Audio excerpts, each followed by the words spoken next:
ಓಂ ಗಣನಾತ್ವಾ ಗಣಪತಿಂ ಭವಾಮಹೇ ಕವಿಂ ಕವೀನಾಮುಪಮಶ್ರವಸ್ತಮಂ ಜ್ಯೇಷ್ಠರಾಜಂ ಬ್ರಹ್ಮಣಾಂ ಬ್ರಹ್ಮಣಸ್ಪದ ಆನ ಶೃಣ್ವನ್ನೋತಿಭಿಸ್ಸೇದಸಾದನಂ.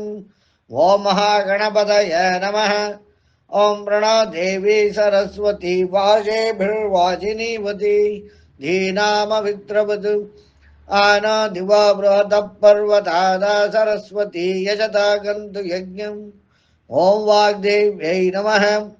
ಓಂ ಗುರುಬ್ರಹ್ಮ ಗುರುರ್ವಿಷ್ಣು ಗುರುದೇವೋ ಮಹೇಶ್ವರ ಗುರು ಸಾಕ್ಷಾತ್ ಪರಬ್ರಹ್ಮ ತಸ್ಮೈ ಶ್ರೀ ಗುರವೇ ನಮಃ. ಓಂ ವೇದಮಾತಾ ನಮಸ್ತುಭ್ಯಂ ವರದೆ ಕಾಮರೂಪಿಣಿ ವಿದ್ಯಾರಂಭಂ ಕರಿಷ್ಯಾಮಿ ಸಿದ್ಧಿರ್ಭವತು ಮೇ ಸದಾ. ಇವತ್ತು ನಾವು ಪುರುಷೋತ್ತಮ ಆಗೋದು ಹೇಗೆ, ಪುರುಷರಲ್ಲಿ ಉತ್ತಮ ಅಂದ್ರೆ ಗಂಡಸಾಗೋದು ಹೇಗೆ ಅಂತಲ್ಲ, ಪುರುಷ ಅಂದ್ರೆ ಸಾಮರ್ಥ್ಯವಂತರಾಗೋದು ಹೇಗೆ ಅಂತಲ್ಲ, ಪೌರುಷ ಅಂದ್ರೆ ನಾವು ಪ್ರಯತ್ನವನ್ನ ಯಾವ ರೀತಿ ಹಾಕಬೇಕು, ಆ ಪ್ರಯತ್ನ ಹಾಕೋದ್ರಲ್ಲಿ ನಾವು ಉತ್ತಮರಾಗಬೇಕು. ಪುರುಷೋತ್ತಮ ಅಂದ್ರೆ ಈಗ ಶ್ರೀರಾಮ ಪುರುಷೋತ್ತಮ, ಅಯ್ಯೋ ಅವ್ರು ಬಿಡಪ್ಪ ದೇವತಾ ಅಂಶ, ಹಾಗಾಗಿ ಅವರು ಶ್ರೀರಾಮ ಪುರುಷೋತ್ತಮರು, ನಾವು ಹುಲು ಮಾನವರು, ಈ ರೀತಿ ಬೇಡ. ನಾವು ಕೂಡ ನಮ್ಮ ಪ್ರಯತ್ನದಲ್ಲಿ ಉತ್ತಮವನ್ನು ಎತ್ತರವನ್ನು ಕಂಡುಕೊಂಡ್ರೆ, ಉತ್ತಮವಾದ ಪ್ರಯತ್ನಗಳನ್ನು ಹಾಕ್ತಾ ಹೋದರೆ ನಾವು ಕೂಡ ಪುರುಷೋತ್ತಮರಾಗಬಹುದು. ಗಂಡಸೇ ಆಗಬೇಕು ಅಂತಿಲ್ಲ, ಯಾರು ಬೇಕಾದರೂ ಆಗಬಹುದು. ಈ ಪುರುಷೋತ್ತಮರಾಗೋದಕ್ಕೆ ದ್ವೌ ಭೂತಸರ್ಗೌ ಅಂದ್ರೆ ಶಿರಸ್ಸಿನಲ್ಲಿ ಎರಡು ವಿಚಾರಗಳಿರ್ತವೆ ಅಂತ ಪುರುಷೋತ್ತಮ ಯೋಗ ಭಗವದ್ಗೀತೆಯಲ್ಲಿ ಪುರುಷೋತ್ತಮ ಯೋಗ ಹೇಳ್ತದೆ. ಆ ಶ್ಲೋಕ ಯಾವುದು ನೀವೆಲ್ಲ ಕೇಳಿರ್ತೀರಾ, ಆದರೂ ಇನ್ನೊಮ್ಮೆ ಹೇಳ್ತೇನೆ. ದ್ವೌ ಭೂತಸರ್ಗೌ ಲೋಕೇಸ್ಮಿನ್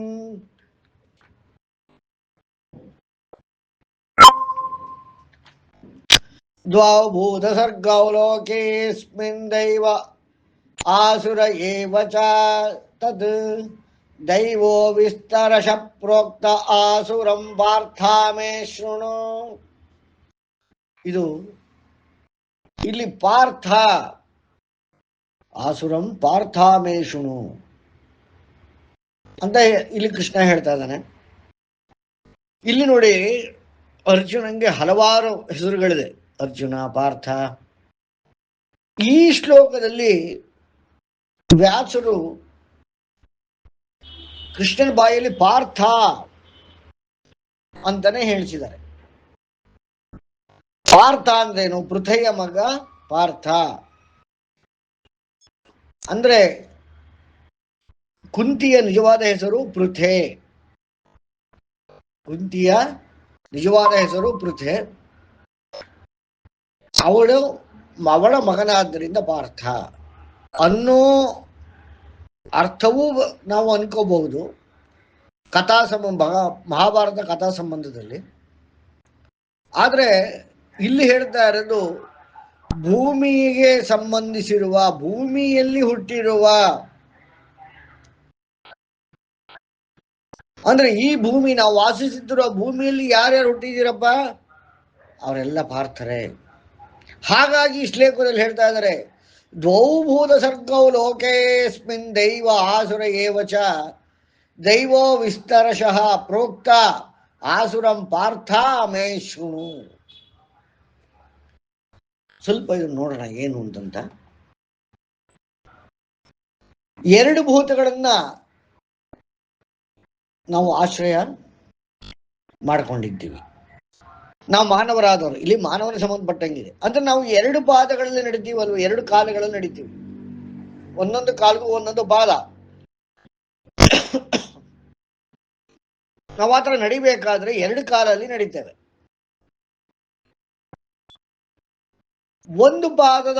ಎರಡು ಪಾದಗಳಿಗೂ ಅಂಗುಷ್ಠಗಳಿದೆ, ಹೆಬ್ಬೆಟ್ಟಿದೆ. ಮಾನವನ ಒಂದು ಪಾದದಿಂದ ರೀ ಎಂಬ ನಾರ, ಅದನ್ನೇ ನರ ಅಥವಾ ನಾಡಿ ಅಂತ ಹಲವಾರು ವಿಚಾರವಾಗಿ ಕರೀತಾರೆ. ಬಟ್ ನಾರಾಯಣನಿಗೆ ಸಂಬಂಧಪಟ್ಟಿದ ನಾರ ತತ್ವ, ನಾರ ತತ್ವದಲ್ಲಿರುವ ರೀ ಬಲಪಾದದ ಬಲಪಾದದ ಅಂಗುಷ್ಟದಿಂದ ಹೊರಟ್ರೆ ಕೀ ಎಂಬ ನರ ಅಥವಾ ನಾರ ಅಥವಾ ನಾಡಿ ಎಡಪಾದದ ಅಂಗುಷ್ಟದಿಂದ ಹೊರಡ್ತದೆ. ಈ ನಾರಾಗಳು, ಈ ಎರಡು ನಾರಾಗಳು ಶಿರಸ್ಸಿನ ತನಕ ಹೋಗಿ ಅಲ್ಲಿ ಸಹಸ್ರಾರ ಸೇರುತ್ತದೆ. ಇಲ್ಲಿ ಯಾರಾದ್ರೂ ಶ್ರಾದ್ದ ಮಾಡಿದ್ರೆ ಗಮನಿಸಿರಬಹುದು, ಬ್ರಾಹ್ಮಣಾರ್ಥಕ್ಕೆ ನಾವು ಕರಿಬೇಕಾದ್ರೆ ವಿಶ್ವೇ ದೇವ ಮತ್ತು ಪಿತೃ ಅಂದ್ರೆ ಮರಣಿಸಿರುವವರನ್ನ ಮತ್ತು ಅವರ ಜೊತೆಗೆ ಎಸ್ಕಾರ್ಟ್ ಆಗಿ ಬರುವಂತಹ ವಿಶ್ವೇ ದೇವರನ್ನ ನಾವು ಸ್ವಾಗತ ಮಾಡಬೇಕಾದ್ರೆ, ವಿಶ್ವೇ ದೇವರಿಗೆ ನಾವು ಸ್ವಾಗತ ಮಾಡಬೇಕಾದರೆ ಬಲದ ಕಾಲ ಹೆಬ್ಬೆಟ್ಟಿಗೆ ನಾವು ಗಂಧ ಇತ್ಯಾದಿಗಳನ್ನೆಲ್ಲ ಹಚ್ಚಿ, ತುಪ್ಪ ಹಚ್ಚಿ, ಕಾಲು ತೊಳೆದು ಸ್ವಾಗತ ಮಾಡ್ತೇವೆ. ಪಿತೃವನ್ನು ನಾವು ಸ್ವಾಗತ ಮಾಡಬೇಕಾದ್ರೆ ಎಡದ ಕಾಲಿನ ಹೆಬ್ಬೆಟ್ಟನ್ನ ಗಂಧ ಹಚ್ಚಿ, ತುಪ್ಪ ಹಚ್ಚಿ, ಕಾಲು ತೊಳೆದು ಸ್ವಾಗತವನ್ನು ಮಾಡ್ತೇವೆ. ಅಂದರೆ ವಿಶ್ವೇ ದೇವರು ಬಲಕಾಲಿನ ಹೆಬ್ಬೆಟ್ಟಿನ ನಾರ ಅಥವಾ ನಾಡಿ ಅಥವಾ ನರವಾದ ರೀ ಆದರೆ ಪಿತೃ ಎಡದ ಕಾಲಿನ ಹೆಬ್ಬೆಟ್ಟಿನ ಕೀ ಎಂಬ ನಾಡಿಯಾಗಿರ್ತಾರೆ. ಇದು ನಾವು ಕೇವಲ ಶ್ರಾದ್ದದಲ್ಲಿ ಮಾಡೋದಲ್ಲ, ಇದು ಎಲ್ಲರಲ್ಲೂ ಇರ್ತದೆ. ಅರ್ಥ ಮಾಡ್ಕೊಳ್ಳಿ. ಇದು ಪ್ರತಿಯೊಬ್ಬ ಮನುಷ್ಯನಲ್ಲೂ ಕೂಡ ಎಡದ ಕಾಲು ಪಿತೃ, ಬಲದ ಕಾಲು ವಿಶ್ವೇ ದೇವ, ಆ ರೀತಿಯಾಗಿ ಇರ್ತದೆ. ಹಾಗಾಗಿ ರೀ ಅನ್ನೋದು ಬಲದ ಕಾಲು, ಕೀ ಅನ್ನೋದು ಎಡದ ಕಾಲು. ಇದರಲ್ಲಿ ಯಾರಿಗಾರ ಡೌಟ್ ಇದೆಯಾ? ಯಾರಿಗಾರ ಪ್ರಶ್ನೆ ಇದೆಯಾ? ಹಾಗಾಗಿ ಇದನ್ನೇ ದ್ವೌ ಭೂತ ಸರ್ಗವು,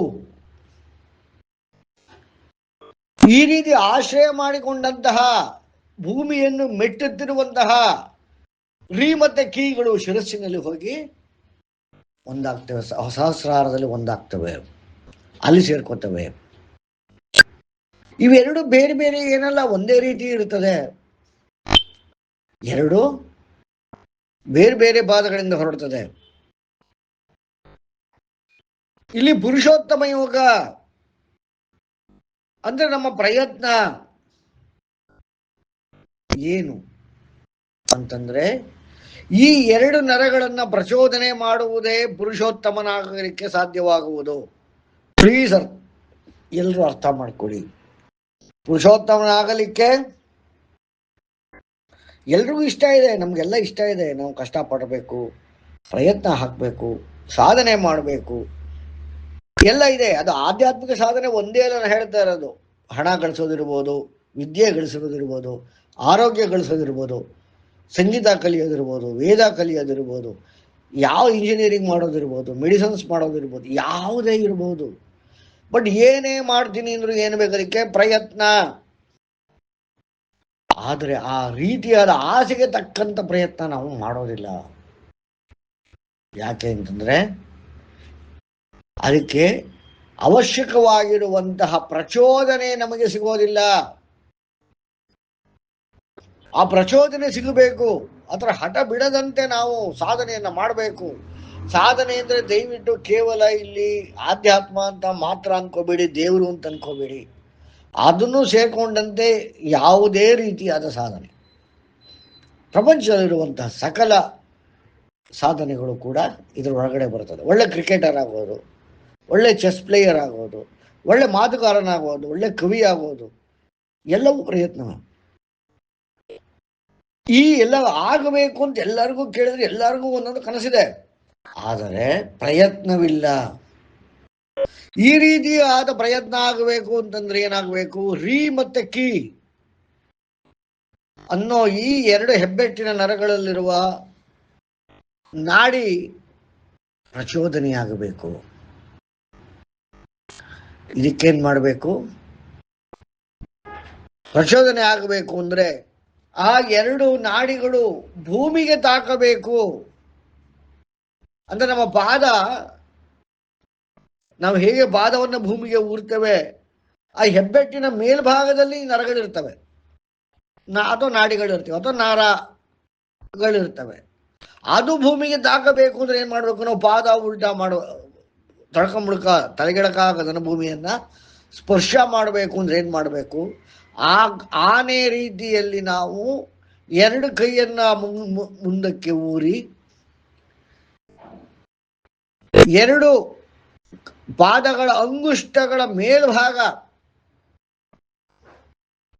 ಭೂಮಿಗೆ ತಾಕುವಂತೆ ನಾವು ಅಭ್ಯಾಸ ಮಾಡಬೇಕು. ಇದು ಗಜಾಸನ. ನಾನಾಗಲೇ ಇಲ್ಲಿ ಕೆಲವರಿಗೆ ಹೇಳಿಕೊಟ್ಟಿದ್ದೇನೆ ಇದು ಮಾಡೋದನ್ನ. ಹೀಗೆ ಮಾಡಬೇಕಾದ್ರೆ ಬೆನ್ನಿನ ಮೇಲೆ ಸ್ವಲ್ಪ ಪ್ರೆಷರ್ ಕೊಟ್ಕೋಬೇಕು ಅಥವಾ ಭಾರ ಹಾಕಬೇಕು. ಅವಾಗ ಕಾಲು ಮಡಿಸಿರುತ್ತೆ, ಕೈಗಳ ಮೇಲೆ ಭಾರ ಬಿದ್ದಿರುತ್ತೆ. ಎರಡು ಕಾಲು ಮಂಡಿ ಹತ್ರ ಮಡಿಸಿ ಎರಡು ಅಂಗುಷ್ಟಗಳು ಭೂಮಿಯನ್ನ ತಾಕತಾ ಇರುತ್ತೆ, ಆದ್ರೆ ಎರಡು ಕೈಗಳು ಭೂಮಿಯನ್ನ ಊರಿರುತ್ತೆ. ಈ ರೀತಿಯಾದ 4 ಅಂಗಗಳ ಮೇಲೆ ನಡೆಯುವುದು. ಆನೆ 4 ಕಾಲಲ್ಲಿ ನಡೀತದಲ್ಲ, ಈ ರೀತಿಯಾಗಿ ನಾವು ಆಸನ ಮಾಡಿದಾಗ 4 ಆಧಾರಗಳನ್ನ ನಾವು ಪರಿಶ್ರಮದಲ್ಲಿ ತಗೋಬೇಕಾಗ್ತದೆ. ಅಂದ್ರೆ ನಾವು ಪುರುಷೋತ್ತಮರಾಗಬೇಕಾದ್ರೆ ಎಫರ್ಟ್ ಹಾಕ್ಬೇಕು. ಇಲ್ಲಿ ಎಫರ್ಟ್ ಯಾವ ಕಡೆಗಲ್ಲ, ಪುರುಷೋತ್ತಮ ಎಫರ್ಟ್ ಹಾಕೋದಿಕ್ಕೆ ಬೇಕಾಗಿರೋ ಪ್ರಚೋದನೆಗಾಗಿ ಈ ಆಸನ. ಈ 4 ಎರಡು ಕೈ ಎರಡು ಕಾಲಿಗೆ ಇಲ್ಲಿ ವೇದ, ಸ್ಮೃತಿ, ಸದಾಚಾರ, ಸ್ವಸ್ಯ ಪ್ರಿಯಮಾತ್ಮನಃ ಅಂದ್ರೆ ವಿಜ್ಞಾನ ಮತ್ತೆ ಕಾಲ ಕಾಲಕ್ಕೆ ಅದರ ನಮ್ಮ ಪರಿಸ್ಥಿತಿಗೆ ಅಳವಡಿಸಿಕೊಳ್ಳುವಿಕೆ. ಇದನ್ನ ಆಚರಿಸಬೇಕಾದರೆ ಯಾರಿಗೂ ನೋವಾಗದಂಗೆ ನಡ್ಕೊಳ್ಳೋದು, ಮತ್ತೆ ಎಲ್ಲರಿಗೂ ಪ್ರೀತಿ ಆಗುವ ಹಾಗೆ ನಾವಿರೋದು. ಈ 4 ರೀತಿಯಾಗಿ ನಮ್ಮ ಎಫರ್ಟ್ಗಳನ್ನ ಹಾಕಲಿಕ್ಕೆ ಪ್ರಚೋದನೆಯನ್ನ ನಾವು ಈ ರೀತಿ ಹಾಕಬೇಕಾಗ್ತದೆ. ಇಲ್ಲಿ ವೇದ ಅನ್ನೋದೇ ವಿಚಾರ ಆಗಿದ್ರೆ, ಸ್ಮೃತಿ ಅಂದ್ರೆ ಚಿಂತನೆ ಆಗಿರುತ್ತೆ, ಸದಾಚಾರ ಅಂದ್ರೆ ವರ್ತನೆ ಆಗಿದ್ರೆ, ಪ್ರಾಣಿಗಳ ಸಂತುಷ್ಟಿ ಎನ್ನದೇ ಸ್ವಸ್ಯಚ ಪ್ರಿಯಮಾತ್ಮನಃ. ಇದೇ 4 ಎರಡು ಕೈ ಎರಡು ಕಾಲು ವೇದ, ಸ್ಮೃತಿ, ಸದಾಚಾರ, ಸ್ವಸ್ಯಚ ಪ್ರಿಯಮಾತ್ಮನ. ಅಂದ್ರೆ ಎಫರ್ಟ್ ಹೇಗಿರಬೇಕು? ವಿಚಾರ ಗೊತ್ತಿರಬೇಕು, ಸರಿಯಾದ ಚಿಂತನೆ ಇರಬೇಕು, ಸದಾಚಾರವಿರಬೇಕು, ನಮ್ಮ ಸುತ್ತಮುತ್ತಲ ಪ್ರಾಣಿಗಳಿಗೆ ಸಂತುಷ್ಟಿ ಆಗುವ ರೀತಿಯಲ್ಲಿರಬೇಕು. ಅಂದ್ರೆ ಎಫರ್ಟ್ ಅಂತಂದ್ರೆ 4 ವಿಚಾರವನ್ನ ಗಮನದಲ್ಲಿಡಲೇಬೇಕು. ವೈಚಾರವಂತಿಕೆ, ಚಿಂತನೆ, ವರ್ತನೆ, ಮತ್ತೆ ಮತ್ತೊಂದು ಪ್ರಾಣಿಗೆ ಸಂತುಷ್ಟಿ ತರುವಂಥದ್ದಿರಬೇಕು. ಇದು ಜನರಲ್ ಟರ್ಮ್. ಆದ್ರೆ ಆಧ್ಯಾತ್ಮಿಕ ಸಾಧನೆ ಮಾಡಲು ಹೊರಟಿರುವವರಿಗೆ ಇದು ಶುದ್ಧೀಕರಣ ವಿಚಾರವಾಗಿರುತ್ತದೆ. ಈ ಒಂದು ಆಸನ ಅಂದ್ರೆ ಬಾಕಿಯವರಿಗೆ ವಿಚಾರ, ಚಿಂತನೆ, ಸದಾಚಾರ, ಪ್ರಾಣಿಗಳ ಸಂತುಷ್ಟಿ ಇದ್ರೆ, ಇಲ್ಲಿ ಬೇಕೋ ಬೇಡವೋ ನಮ್ಮಲ್ಲಿ ಶುದ್ಧೀಕರಣವಾಗ್ತದೆ. ಶುದ್ಧೀಕರಣ ಅಂದ್ರೆ ಏನು? ಅನ್ವಾಂಟೆಡ್ ಎಲ್ಲ ಹೊರಟೋಗ್ತದೆ. ಅಂದ್ರೆ ಯಾವುದೋ ಒಂದು ವಿಚಾರ ಇದೆ, ಅದರಿಂದ ಏನು ಸಾಧನೆ ಮಾಡೋಕ್ಕಾಗೋದಿಲ್ಲ, ಅದು ಬೇಡ, ಬಿಟ್ಬಿಡೋಣ, ಅದು ಸಾಧ್ಯವಾಗ್ತದೆ. ಉಪಯೋಗವಿಲ್ಲದ ಚಿಂತನೆ, ಅದನ್ನು ಬಿಡ್ಬೋದಾಗತ್ತೆ. ನಮ್ಮ ವರ್ತನೆಯಲ್ಲಿ ಏನಾದರೂ ಲೋಪದೋಷಗಳಿದ್ದರೆ ಸರಿ ಮಾಡ್ಕೋಬಹುದಾಗಿರುತ್ತೆ. ನಮ್ಮ ಸುತ್ತಮುತ್ತಲ ಪರಿಸರ, ಪ್ರಾಣಿ, ಪಕ್ಷಿ, ಪ್ರಕೃತಿಗಳ ಜೊತೆ ನಮ್ಮನ್ನೇನಾದ್ರು ಪ್ರಾಬ್ಲಮ್ಸ್ ಇದ್ರೆ ಸರಿ ಮಾಡ್ಕೋಬೋದಾಗುತ್ತೆ. ಅಂದರೆ ಯಶಸ್ಸು, ಸಾಧನೆ ಯಾವುದೇ ವಿಚಾರದಲ್ಲಿ ಬರಬೇಕು, ಅದರಲ್ಲೂ ಆಧ್ಯಾತ್ಮದಲ್ಲಿ ಬರಬೇಕು ಅಂತಂದರೆ ಇದು must and should, we should follow, one should follow. ಈ ರೀತಿ ಮಾಡದೆ ಹೋದರೆ ಮಾಡ್ತಾ ಮಾಡ್ತಾ ಮಾಡ್ತಾ ಮಾಡುವವ ಅಡ್ಡದಾರಿ ಹಿಡ್ಕೊಂಡ್ಬಿಡ್ತಾನೆ. ಅಡ್ಡದಾರಿ ಹಿಡಿಬಾರ್ದು ಅಂದರೆ ಈ ಒಂದು ಗೈಡ್ಲೈನ್ಸ್ ಅಲ್ಲಿ ಹೋಗ್ತಿರ್ಬೇಕಾಗತ್ತೆ. ವಿಚಾರ, ಚಿಂತನೆ, ವರ್ತನೆ ಮತ್ತು ಸಂತುಷ್ಟಿ, ಅಥವಾ ವೇದ, ಶ್ರುತಿ, ಸ್ಮೃತಿ, ಸದಾಚಾರ, ಸಸ್ಯಚ ಪ್ರಿಯಮಾತ್ಮನಃ. ಅಂದರೆ ಎಫರ್ಟ್ ಅಂದರೆ ಹೇಗಿರಬೇಕು ಅಂತ ಗೊತ್ತಾಯ್ತಲ್ಲ. ಯಾರಿಗಾದ್ರೂ ಪ್ರಶ್ನೆ ಇದ್ರೆ ಕೇಳಿ, ಯಾರಿಗಾದ್ರು ಅನುಮಾನ ಇದೆಯಾ? ಓಕೆ, ಯಾರಿಗೂ ಪ್ರಶ್ನೆ ಇಲ್ಲ ಅಂತಂದ್ರೆ ಈ ರೀತಿಯ ಮಾಡಿಕೊಂಡು ಈ ಆಸನವನ್ನು ಮಾಡ್ತಾ ಮಾಡ್ತಾ ಮಾಡ್ತಾ ಮಾಡ್ತಾ ಮಾಡ್ತಾ ಮಾಡ್ತಾ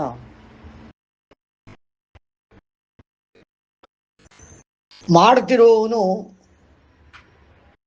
ತನ್ನ ದೈಹಿಕವಾದ ಹಾಗೂ ಮಾನಸಿಕವಾದ ಶುದ್ಧತೆಯನ್ನು ಪಡಿತಾ ಹೋಗ್ತಾನೆ. ಅಂದ್ರೆ ನಮ್ಮ ಮನಸ್ಸಿಗೆ ಏನೋ ಮಾಡಬೇಕು ಅನ್ಸಿದೆ, ಅಂದ್ರೆ ನಮ್ಗೆ ಕನಸಿದೆ ಏನೋ ಮಾಡಬೇಕು ಅಂತ, ಆದ್ರೆ ಮನಸ್ಸಿಗೆ ಒಗ್ಗುತ್ತಾ ಇಲ್ಲ. ಯಾವುದೋ ಕೋರ್ಸ್ ಮಾಡೋಣ ಅಂತ ಸೇರ್ಕೊಂಡ್ಬಿಡ್ತೀವಿ. ಸೇರ್ಕೊಂಡಾಗಿರೋ ಉತ್ಸಾಹ ಆಮೇಲೆ ಬರ್ತಾ ಬರ್ತಾ ಆಗೋದಿಲ್ಲ, ಕಡೆಗೆ ಮನಸ್ಸಿಗೆ ಆ ಸಬ್ಜೆಕ್ಟೇ ಇಡಿಸೋದಿಲ್ಲ. ಅವಾಗಲ್ಲಿ ಮಾಡೋಕ್ಕಾಗೋದಿಲ್ಲ, ಸಾಧನೆ ಮಾಡೋಕ್ಕಾಗೋದಿಲ್ಲ. ಇವತ್ತು ಇಂಟ್ರೆಸ್ಟ್ ಕೊಟ್ಟು ಮಾಡುವಂತಹ ಧ್ಯಾನ ನಾಳೆ ನಾಡಿದ್ದು ಆಚೆ ನಾಡಿದ್ದು ಕಳೆಯೋ ಹೊತ್ತಿಗೆ ಆಸಕ್ತಿ ಹೊರಟೋಗ್ತದೆ, ಮನಸ್ಸು ಕಿರಿಕಿರಿ ಆಗ್ತದೆ. ಈ ಥರ ಎಷ್ಟೋ ವಿಚಾರಗಳು ಮನಸ್ಸಿಗೆ ಒಗ್ಗದಿದ್ದಾಗ ವಿಕೃತಿ ಆಗ್ತದೆ. ಕೆಲಸದಲ್ಲಿ ಫೀಸ್ ಕಟ್ಬಿಟ್ಟಿರ್ತೀವಿ, ಶಪಥ ಮಾಡಿಬಿಟ್ಟಿರ್ತೀವಿ, ಕನಸು ಕಂಡುಬಿಟ್ಟಿರ್ತೀವಿ, ಅದಕ್ಕೋಸ್ಕರ ಬಹಳ ದೂರ ಬಂದ್ಬಿಟ್ಟಿರ್ತೀವಿ. ಆದ್ರೆ ಒಂದು ಸಮಯದಲ್ಲಿ ಆಗೋದಿಲ್ಲ.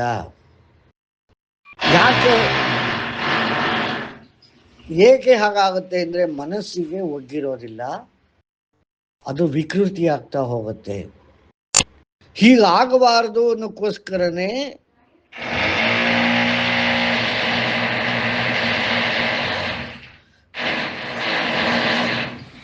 ಈ 4 ವಿಚಾರಗಳಿಂದ ಕೂಡಿರುವಂತಹ ಗಜಾಸನವನ್ನ ಇಲ್ಲಿ ಹೇಳ್ತಾ ಇರೋದು. ಈ ಆಸನದ ಬಗ್ಗೆ ಪುರುಷೋತ್ತಮ ಯೋಗದಲ್ಲಿ ಇಲ್ಲ, ಆದ್ರೂ ನಾನು ಹೇಳ್ತಾ ಇದ್ದೀನಿ. ಪ್ರವೃತ್ತಿಂಚ ನಿವೃತ್ತಿಂಚ ಜನಾನ ವಿದುರಾಸುರಾಹ. ಪ್ರವೃತ್ತಿಂಚ ನಿವೃತ್ತಿಂಚ ಜನಾನ ವಿದುರಾಸುರಾಹ. ಭಗವದ್ಗೀತೆ ಬೇಕಾದ್ರೆ ತಕ್ಕಂಡು ಕೂತ್ಕೊಳ್ಳಿ, ಈ ಲೈನ್ಗಳು ನಿಮ್ಗೆ ಅಲ್ಲೇ ಸಿಗ್ತವೆ, ಶ್ಲೋಕಗಳು ಪುರುಷೋತ್ತಮ ಯೋಗದಲ್ಲಿ. ಯಾವಾಗ ಮನುಷ್ಯ ತನ್ನ ಸ್ವಂತ ಪ್ರವೃತ್ತಿಯಲ್ಲೇ ಹೋಗ್ತಾನೆ, ಆಗ ಅಸುರಿ ಸ್ವಭಾವ ಕಾಮನ್ ಆಗಿ ಕಂಡುಬಿಡುತ್ತೆ. ಅಂದ್ರೆ ಕೆಟ್ಟ ಸ್ವಭಾವ ಮನುಷ್ಯನಲ್ಲಿ ಬಹಳ ಬೇಗ ಬರ್ತದೆ. ಅದು ಬರಬಾರದು ಅಂದ್ರೆ ಏನು? ವಿವೇಕ. ಅದು ಬರೋದು ಹೇಗೆ? ಚಿಂತನೆಯಿಂದ. ಏನ ಚಿಂತನೆ ಮಾಡಬೇಕು? ವಿಚಾರವನ್ನ.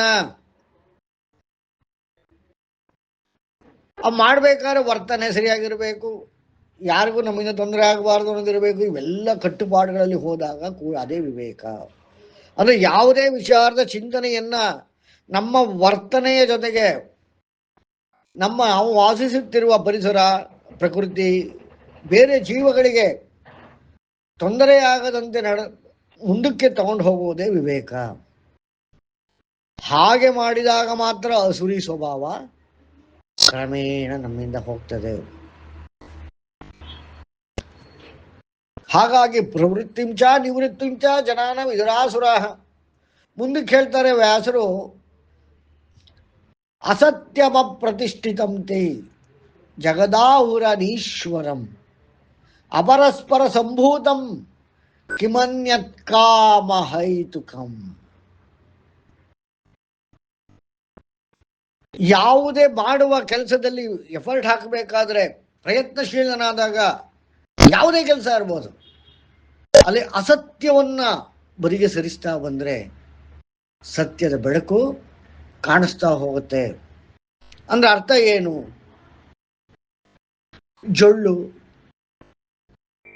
ಅನಾವಶ್ಯಕವಾದದ್ದು, ಕೆಟ್ಟ ಹೋಗಿರುವಂಥದ್ದು, ಈ ಥರದ್ದೆಲ್ಲ ಆರಿಸಿ ಆರಿಸಿ ಆರಿಸಿ ಆರಿಸಿ ತೆಗಿತಾ ಬಂದಾಗ ಉಳ್ಕೊಳ್ಳೋದೇನು? ನಿಜವಾದದ್ದು, ಸತ್ಯವಾದದ್ದು, ಸಾರವುಳ್ಳದ್ದು. ಅದರಿಂದ ಮಾತ್ರ ನಮ್ಮ ಎಫರ್ಟ್ಗೆ ರಿಸಲ್ಟ್ ಬರುವಂಥದ್ದು. ಹೀಗಾಗಿ ಯಾರನ್ನು ಪ್ರಯತ್ನ ಮಾಡ್ತೇನೆ, ಸಾಧನೆಯನ್ನು ಮಾಡ್ತೇನೆ, ನಾನು ನನ್ನ ಜೀವನದಲ್ಲಿ ಏನಾದ್ರು ಸಾಧಿಸ್ತೇನೆ ಅನ್ನುವವನು ಇನ್ನೆಲ್ಲ ತೆಗಿತಾ ಹೋಗ್ಬೇಕು. ಅಸತ್ಯಮ ಪ್ರತಿಷ್ಠಿತಂತೆ ಜಗದಾಹುರನೀಶ್ವರಂ ಅಪರಸ್ಪರ ಸಂಭೂತಂ ಕಿಮನ್ಯತ್ಯ ಹೈತುಕಂ. ಇಲ್ಲಿ ಸತ್ಯ ಅನ್ನೋದು ಯಾವತ್ತೂ ಹಾಳಾಗಿರೋದಿಲ್ಲ. ಹಾಳಾಗಿರೋದು ಯಾವುದು? ಅಸತ್ಯ. ಅದೆಲ್ಲ ತೆಗಿಬೇಕು. ಅಂದ್ರೆ ನಾವು ಏನೇ ಮಾಡಕ್ ಹೋದಾಗ ಅದ್ರಲ್ಲಿರೋ ದೈವತ್ವ ಸಾರ, ಅಂದ್ರೆ ಈಗ ನಾವು 1 kg ಕಡಲೆಬೇಳೆ ತಗೊಂಡ್ಬರ್ತೀವಿ ಹಿಂಕೊಂಡು, ಸಂಪೂರ್ಣ ಕೆಟ್ಟಿಲ್ಲ, ಯಾಕಂದ್ರೆ ನನಗೆ ಕಡಲೆಬೇಳೆ ಬೇಕು, ಏನೋ ಅಡಿಗೆ ಮಾಡೋದಿಕ್ಕೆ ಉಪಯೋಗಿಸೋದಕ್ಕೆ ಬೇಕು ನನಗೀಗ. ಆದ್ರೆ ನೋಡ್ತೀನಿ ಅದರಲ್ಲಿ ಕಲ್ಲಿದೆ, ಮಣ್ಣಿದೆ, ಕೆಲವು ಕೆಟ್ಟೋಗಿದೆ, ಕೆಲವು ಗೂಸ್ಲು ಬಂದಿದೆ, ಕೆಲವು ಹುಳ ಬಿದ್ದಿದೆ. ಸಮಾಧಾನದಿಂದ ಅದನ್ನೆಲ್ಲ ತೆಗಿತಾ ಬಂದ್ರೆ ಕಡೆಗೆ ಏನು ಉಳಿತದೆ? ಉಪಯೋಗಕ್ಕೆ ಬರುವಂತಹ ಕಡಲೆಬೇಳೆ ಉಳ್ಕೋತದೆ. ಇದರಲ್ಲಿ ಇವೆಲ್ಲ ಏನಿದೆ ಅಸಹ್ಯ ಅಂತ ಎಷ್ಟು ಬಿಟ್ರೆ ಕೆಟ್ಟದ್ರ ಜೊತೆಗೆ ಒಳ್ಳೇದು ಎಷ್ಟಂಗಾಯ್ತು. ನನಗೆ ಬೇಕಾಗಿರೋ ಕಡಲೆಬೇಳೆ ಸಿಗೋದೇ ಇಲ್ಲ. ನನಗೆ ಕಡಲೆಬೇಳೆನೂ ಬೇಕು, ಸರಿಯಾಗಿರೋದು ಬೇಕು, ಚೆನ್ನಾಗಿರೋದು ಬೇಕು, ಸಾರವಿರುವುದು ಬೇಕು, ಅದು ನನಗೆ ಉಪಯೋಗಕ್ಕೆ ಬರಬೇಕು ಅಂತ ಕೂತಾಗ ತಾಳ್ಮೆಯಿಂದ ಎಲ್ಲವನ್ನ ಆರಿಸಿ ಆರಿಸಿ ತೆಗಿಬೇಕು. ಅಷ್ಟನ್ನೇ ನಾವು ಎಫರ್ಟ್ ಹಾಕಬೇಕಾದ್ರೆ ಈ ಅಸತ್ಯವನ್ನು ತೆಗಿತಾ ಹೋಗ್ಬೇಕು. ಅಸತ್ಯ ಅಂದ್ರೇನು? ಕಡಲೆಬೇಳೆಯಲ್ಲಿರುವಂತಹ ಕೊಳೆ, ಕಲ್ಲು, ಮಣ್ಣು, ಕೆಟ್ಟೋಗಿರೋ ಕಾಳುಗಳು, ಹುಳ ಬಂದಿರೋದು ಎಲ್ಲ ತೆಗಿಬೇಕು. ಅದೇ ಅಸತ್ಯ. ಆ ತಾಳ್ಮೆ ಬೇಕು. ಮಾಡಕ್ ಹೊರಟು ಬಿಟ್ರೆ ಆಗ್ಲಿಲ್ಲ, ಗಜಾಸನ ಹಾಕ್ಬಿಟ್ರೆ ಆಗ್ಲಿಲ್ಲ. ಗಜಾಸನದಲ್ಲಿ ಆ ಒಂದು ಟೆಂಪರ್ಮೆಂಟ್ ಅನ್ನ ನಾವು ಡೆವಲಪ್ ಮಾಡಿಕೊಂಡು, ಆ ಒಂದು ವಿವೇಕವನ್ನು ಗಳಿಸ್ಕೊಂಡು, ಆ ಗಳಿಸಿದ ವಿವೇಕದಿಂದ ಅಸತ್ಯವನ್ನು ದೂರ ಮಾಡಿ ಕೇವಲವನ್ನು ಸತ್ವವನ್ನು ನಾವು ಹಿಡಿದಾಗ ಆಗ ನಮಗೆ ಉಪಯೋಗಕ್ಕೆ ಬರ್ತದೆ. ಅದನ್ನ ನಾವು ಹಾಕಿರೋ ಎಫರ್ಟು ನಮ್ಮ ಉಪಯೋಗಕ್ಕೆ ಬರ್ತದೆ. ದೈವಿ ಸಂಪದ್ವಿಮೋಕ್ಷಾಯ ನಿಬಂಧ ಯಾಸುರಿ ಮತ.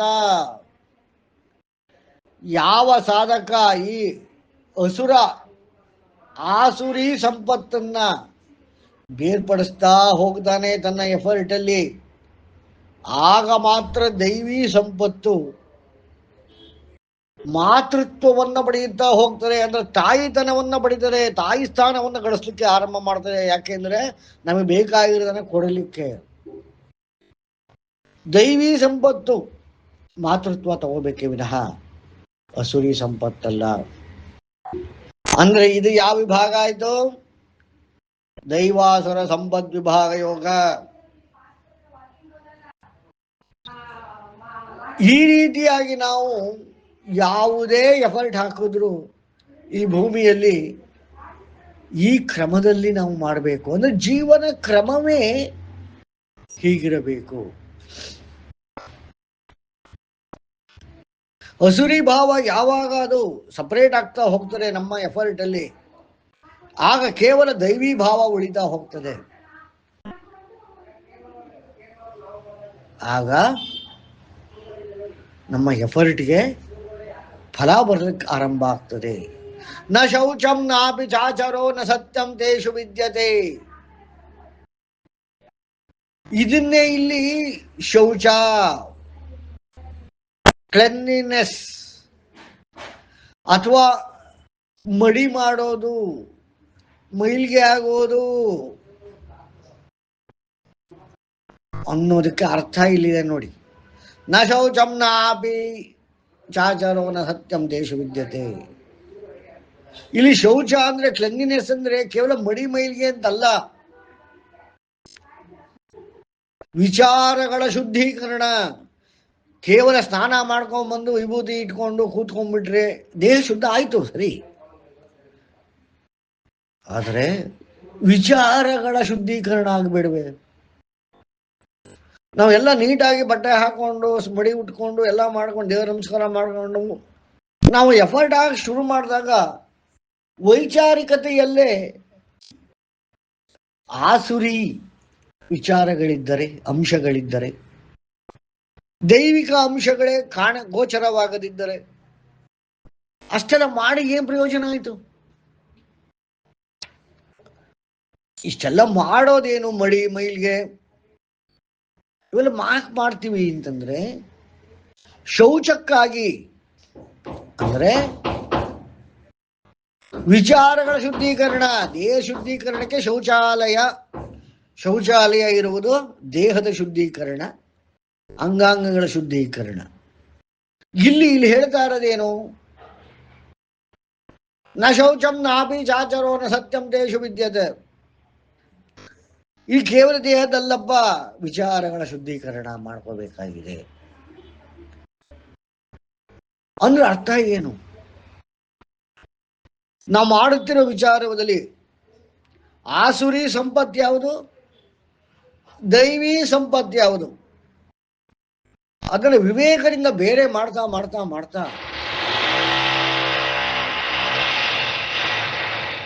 ಆಸುರಿ ಸಂಪತ್ತನ್ನ ನಾವು ಬಿಟ್ಟುಬಿಟ್ಟು ಕೇವಲ ದೈವಿ ಸಂಪತ್ತನ್ನ ಶೇಖರಣೆ ಮಾಡ್ತಾ ಹೋಗೋದೇ ವಿಚಾರಗಳ ಶುದ್ಧೀಕರಣ.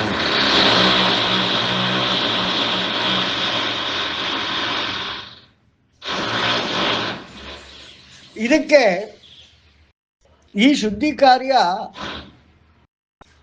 ಮಲಗಳಿಂದಲೇ ನೆರವೇರುತ್ತೆ ಅಂತ ನಮ್ಮ ವೇದಗಳು ಹೇಳ್ತವೆ. ಅಂದ್ರೆ ಕ್ಷೀರ, ಮೊಸರು, ತುಪ್ಪ, ಗೋಮೂತ್ರ ಹಾಗೂ ಗೋಮಯ. ಕ್ಷೀರ, ಮೊಸರು, ತುಪ್ಪ, ಗೋಮೂತ್ರ ಹಾಗೂ ಗೋಮಯ ಎಲ್ಲ ಗೋವಿನದ್ದೇ. ಇದೆಲ್ಲ ಗೋವಿನ ಮಲಗಳು. ಅರ್ಥ ಮಾಡ್ಕೊಳ್ಳಿ. ಕ್ಷೀರ, ಮೊಸರು, ತುಪ್ಪ, ಗೋಮೂತ್ರ ಹಾಗೂ ಗೋಮಯ ಕೇವಲ ಗೋಮೂತ್ರ ಗೋಮಯ ಮಾತ್ರ ಗೋವಿನ ಮಲಗಳಲ್ಲ. ಗೋವಿನ ಮಲಗಳು ಇವುಗಳು ಕೂಡ ಕ್ಷೀರ, ಮೊಸರು, ತುಪ್ಪನೂ ಸೇರಿ.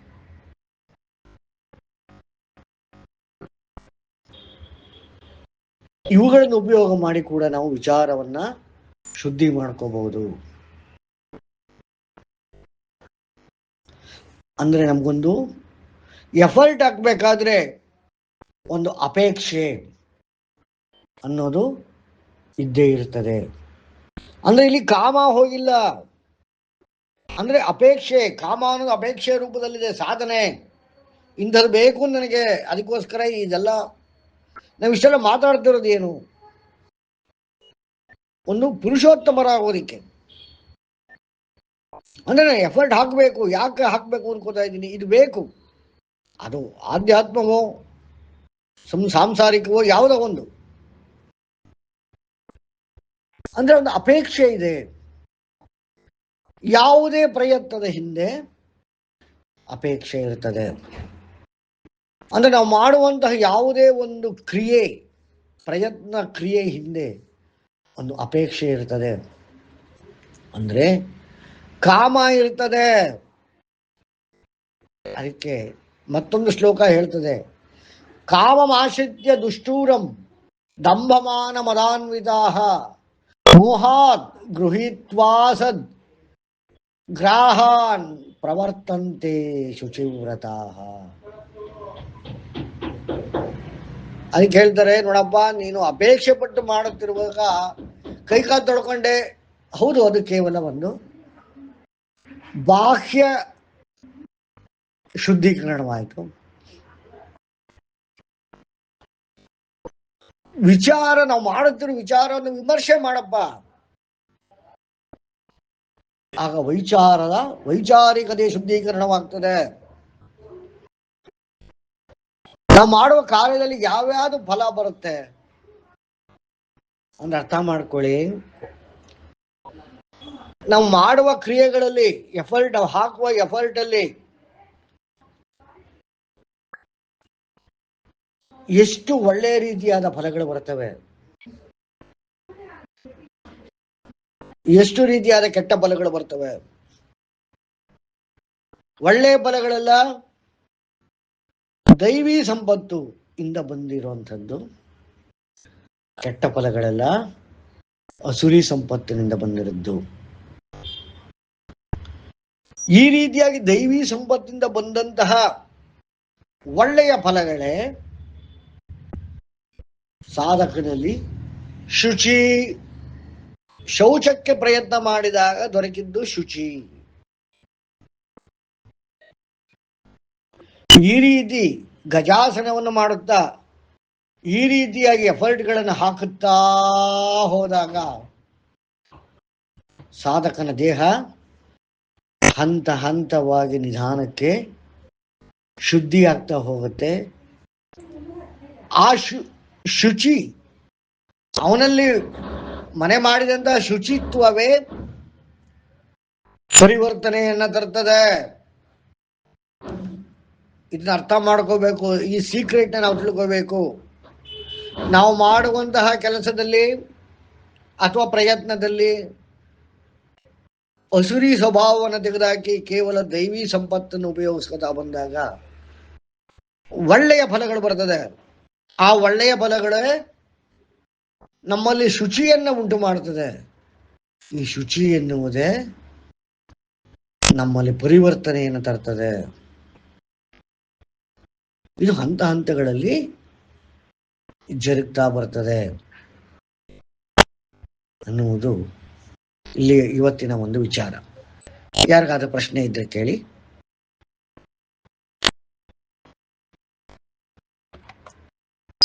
ಸರ್, ಇದು ಪ್ರೊಸೆಸ್ ಮಾಡಬೇಕು ಸರ್, ಆಮೇಲೆ ಕ್ವಶನ್ಸ್ ಬರುತ್ತೆ. ಆಯ್ತು, ಇದನ್ನ ನೀವು ಪ್ರೋಸೆಸ್ ಮಾಡ್ಕೊಳ್ಳಿ. ಮುಂದಿನ ತರಗತಿಯಲ್ಲಿ ಇದನ್ನ ಪ್ರಶ್ನೆಗಳು ಕೇಳಿ ಅಂತ ಹೇಳ್ತಾ, ಇದೇ ದೈವಾಸುರ ಸಂಪತ್ ವಿಭಾಗ ಯೋಗ. ದೈವಾಸುರ ಹೊಡೆದಾಟ ಅಲ್ಲ ಇದು, ದೈವಾಸುರ ಸಂಪತ್ ವಿಭಾಗ ಯೋಗ. ಇದನ್ನೇ ದೈವಾಸುರರು ಯುದ್ಧ ಅಂತ ಪುರಾಣಗಳಲ್ಲಿ ವಿವರಣೆ ಕೊಡೋದು. ಅಂದ್ರೆ ನಾವು ಬರೀ ಎಫರ್ಟ್ ಹಾಕಿದ್ರು ಸಾಕಲ್ಲ, ಯಾವ ರೀತಿ ಹಾಕಬೇಕು, ಅದಕ್ಕೆ ಫಿಸಿಕಲ್ ಅಂಡ್ ಸೈಕಲಾಜಿಕಲ್ ಸ್ಟೇಟಸ್ ಯಾವ ರೀತಿ ಇರಬೇಕು, ವೈಚಾರಿಕ ಶುದ್ಧತೆ ಇರಬೇಕು. ಆ ವೈಚಾರಿಕ ಶುದ್ಧತೆ ವಿಚಾರ ತಿಳ್ಕೊಳ್ಳೋದ್ರಿಂದ, ವೇದದಿಂದ ಅನ್ನೋದಕ್ಕೆ ಜ್ಞಾನ ಇರಬೇಕು. ಸರ್, ಶುದ್ಧತೆ ಅಂದ್ರೆ ಕ್ಲಾರಿಟಿ ಅಲ್ವಾ ಸರ್? ಶುದ್ಧ ಅಂದ್ರೆ ಅಸುರಿ ವಿಭಾಗ ಇಲ್ಲದ್ದೇ ಶುದ್ಧ. ಶೌಚ, ನಾನೇನ್ ಹೇಳಿದೆ, ಶುಚಿ. ನಾವು ಮಾಡುವಂತ ಯಾವುದೇ ಕ್ರಿಯೆಯಲ್ಲಿ ಅಸುರತೆ ಅಂದ್ರೆ ಅಸತ್ಯ ಇವುಗಳಿಲ್ಲ ಅಂತಂದ್ರೆ ಅದೇ ಶುಚಿ. ಪ್ರಾಮಾಣಿಕತೆ ಇಲ್ಲ ಇಲ್ಲ, ಅದೆಲ್ಲ ಆಮೇಲೆ. ಪ್ರಾಮಾಣಿಕತೆ ಈಗ ಅದು ಸೈಕಲಾಜಿಕಲ್ ಫ್ಯಾಕ್ಟರ್ಸ್ ಆಯ್ತು. ಇಷ್ಟೇ ಜಾಸ್ತಿ ನಾವು ಡೊಮೈನ್ ತಗೊಳ್ತಾ ಹೋದ್ರೆ ತುಂಬಾ ಜಾಸ್ತಿ ಆಗ್ಬಿಡುತ್ತೆ. ಇಷ್ಟೆಲ್ಲ ಯೋಚನೆ ಮಾಡ್ಬೇಕು ನಾವು. ನಾನು ಒಂದು ಕಡಲೆಬೇಳೆ ಉದಾಹರಣೆ ಕೊಟ್ಟನಲ್ಲ, ಆ ರೀತಿ ಅದಿರೋ ಎಲ್ಲವುದನ್ನ ತೆಗೆದು ಕಡೆ ಉಳ್ಕೊಳ್ಳೋದು ಶುಚಿಯಾದದ್ದು, ಅದನ್ನ ಅಡಿಗೆಗೆ ಬಳಸ್ತೇವೆ. ಅರ್ಥ ಐತೆ? ಅಂದ್ರೆ ಕೇವಲ ಎಫರ್ಟ್ ಹಾಕೋದು ಒಂದೇ ಅಲ್ಲ, ಇಷ್ಟಪಡೋದು ಒಂದೇ ಅಲ್ಲ. ಎಫರ್ಟ್ ಹಾಕ್ತೀನಿ ಅನ್ನೋದಕ್ಕೆ ಮುಂಚೆ ಇಷ್ಟೆಲ್ಲ ನಾವು ರೆಡಿ ಆಗಬೇಕು. ನಮ್ಮ ವಿಚಾರ ಸರಿಯಾಗಿ ತಿಳ್ಕೋಬೇಕು. ಆ ವಿಚಾರ ಸರಿಯಾಗಿ ತಿಳಿಯುವುದ ಕ್ರಿಯೆಯೇ ಯಜ್ಞ. ಸರಿಯಾಗಿ ತಿಳಿದು ಮಾಡುವ ಕ್ರಿಯೆಯೇ ಅನ್ನುವುದು ಯಜ್ಞ ಅಂದ್ರೆ ಅರ್ಥ ಅಷ್ಟೇನೆ. ಸರ್, ಇದು ದೊಡ್ಡ ಪ್ರೊಸೆಸ್ ಅಲ್ವಾ ಸರ್ ಇದು? ಅಂದ್ರೆ ಅಲ್ಲಿ ತಿಳ್ಕೊಂಡು ನಾವು ಮಾಡೋ ಅಷ್ಟೊತ್ತಿಗೆ ಎಷ್ಟೋ ಟೈಮೇ ಮಿಕ್ ಹೋಗ್ಬಿಟ್ಟಿರುತ್ತೆ. ಹಾಗಾದ್ರೆ ನಿಮ್ಗೆ ಎಕ್ಸಾಮ್ ಸ್ಟಾರ್ಟಿಂಗ್ ಅಲ್ಲಿ ಎಕ್ಸಾಮ್ ಕೊಡ್ತಾರ 1ನೇ ಕ್ಲಾಸ್ ಸೇರಿದ್ರೆ? ಹಾ ಸರ್. ಅದಕ್ಕೆಲ್ಲ 1 ವರ್ಷ ಓದ್ತಿರ ತಾನೆ? ಹಾ ಸರ್. ಆ ರೀತಿ ಎಲ್ಲದಕ್ಕೂ ಬೇಕು ಸಮಯ. ನೀವು ಸಮಯ ಹಾಕಬೇಕಾಗಿ ಮಾಡೋದು ಕೊನೆಗೆ, ಎಕ್ಸಾಮ್ ಬರೆಯೋದು ವರ್ಷದ ಕೊನೆಯಲ್ಲಿ. ಆದ್ರೆ 1 ವರ್ಷ ನಾವು ಅಧ್ಯಯನ ವಿಚಾರ ತಿಳ್ಕೋತೇವೆ, ಅದ್ರ ಬಗ್ಗೆ ಚಿಂತನೆ ಮಾಡ್ತೇವೆ, ವಿವೇಕ ಬೆಳೆಸ್ಕೋತೇವೆ, ಅದರಿಂದ ಅಸುರಿ ವಿಚಾರವನ್ನು ಆಚೆ ತಳ್ತೇವೆ, ಕೇವಲ ದೈವ ಸಂಪತ್ತನ್ನು ತಗೋತೇವೆ, ಇದರಿಂದ ಶೌಚ ಸಿಗ್ತದೆ.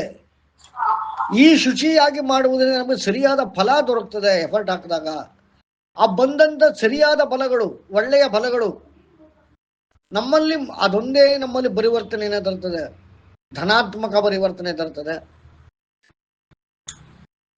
ಅದುವೇ ಹಂತಗಳಲ್ಲಿ ನಾವು ಸಾಧನೆ ಮಾಡುವುದು ಅಂದ್ರೆ ಇದೇನೆ. ಇದನ್ನ ಭಗವದ್ಗೀತೆಯಲ್ಲಿ ಈ ರೀತಿ ಕೃಷ್ಣ ಅರ್ಜುನಕ್ಕೆ ಹೇಳ್ತಾ ಇದ್ದಾನೆ. ಯಾರಿಗಾದ್ರೂ ಪ್ರಶ್ನೆ ಇದೆಯಾ? ಓಕೆ, ಯಾರಿಗೂ ಪ್ರಶ್ನೆ ಇಲ್ಲ ಅಂತಂದ್ರೆ ಹಾ, ಇದಕ್ಕೆ ಯಾರೇ ಶಾರ್ಟ್ ಕಟ್ ಯೂಸ್ ಮಾಡಂಗಿಲ್ಲ, ಹೋದ್ರೆ ಒಂದ್ ಪ್ರೋಸೆಸ್ ಅಲ್ಲೇ ಹೋಗ್ಬೇಕು ಅಂದ್ರಲ್ಲ ಸರ್. ಹಾ, ಇವಾಗ ಶಾರ್ಟ್ ಕಟ್ ಅನ್ನೋದಾದ್ರೆ ಯಾವ ತರ ಆಗುತ್ತೆ ಸರ್? ನಾ ಕಡಲೆಬೇಳೆ ಉದಾಹರಣೆ ಕೊಟ್ಟಲ್ಲ, ಅಂಗಡಿಯಿಂದ ತಂದ್ರಿ, ಹೌದು ಸರ್. ನೇರ ಅಡಿಗೆಗೆ ಹಾಕಿದ್ರಿ, ಅದರಿಂದ ಅನಾರೋಗ್ಯವಾಯ್ತು, ಮಕ್ಕಳು ಮರಿಗೆ ಹೊಟ್ಟೆ ನೋವು ಬಂತು, ಅನುಭವಿಸ್ತೀರಾ ಅಷ್ಟೇ. ಈ ಕಡಲೆಬೇಳೆನೆ ಇವಾಗಿನ ಇದ್ರಲ್ಲಿ ಅದನ್ನ ಕ್ಲೀನ್ ಮಾಡೋದಕ್ಕೆ ಎಲ್ಲಾ ತರನ ಇದೆಯಲ್ಲ ಸರ್, ಆ ತರದ್ರಲ್ಲಿ ನಾವೇನಾದ್ರು ಮಾಡ್ಬೋದಾ? ಅದೇ ಕಾಳ್ ತೆಗಿದ ನೋಡ್ಬೇಕಾ? ಅಲ್ಲ, ಅದೇ ಚಿಂತನೆ ಅಂದ್ರೆ ಅದೇನೆ, ಅದೇ ಸ್ಮೃತಿ.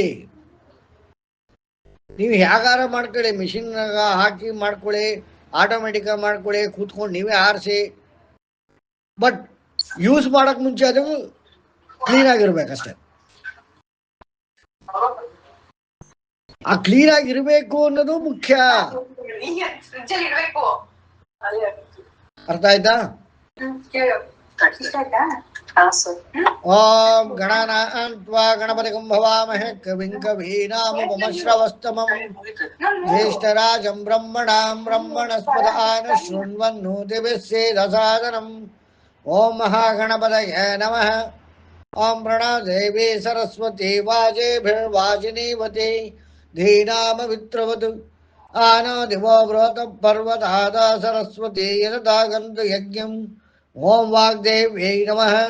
ಓಂ ಗುರುಬ್ರಹ್ಮ ಗುರುರ್ವಿಷ್ಣು ಗುರುದೇವೋ ಮಹೇಶ್ವರಃ ಗುರು ಸಾಕ್ಷಾತ್ ಪರಬ್ರಹ್ಮ ತಸ್ಮೈ ಶ್ರೀ ಗುರವೇ ನಮಃ. ಓಂ ವೇದಮಾತಾ ನಮಸ್ತುಭ್ಯಂ ವರದೆ ಕಾಮರೂಪಿಣಿ ವಿದ್ಯಾರಂಭಂ ಕರಿಷ್ಯಾಮಿ ಸಿದ್ಧಿರ್ಭವತು ಮೇ ಸದಾ.